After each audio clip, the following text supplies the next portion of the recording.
Bwana Yesu asifiwe. Ni mtumishi wa Mungu kwa Niku Fazili Eritier. Tunataka kuzungumza maneno ya Mungu kwa muda huu. Acha tuseme katika ile Samueli wa kwanza 17:47 Biblia Mungu inasema hivi: nao jamii ya watu wote pia wajue ya kwamba Bwana haokoi kwa upanga wala kwa mkuki, maana vita ni vya Bwana, naye atawatia ninyi mikononi mwetu. Amina.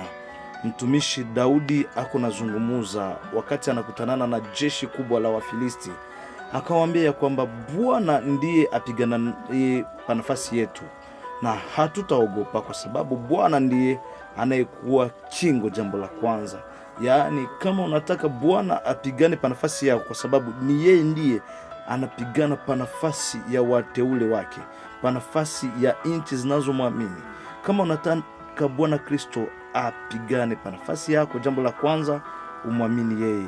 Jambo la pili, umfanye kuwa tegemeo. Jambo la tatu, umfanye kuwa kingo. Jambo la nne, umpe nafasi ndani ya mji, ndani ya maisha yako.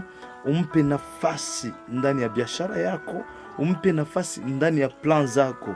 Unajua kama vita vingi vinatushinda ni kwa sababu hatumpi Mungu nafasi katika miradi yetu, katika mipangilio yetu. Tunataka tumsireprendre Mungu, na japo yeye huona tangia tunapopanga mpango.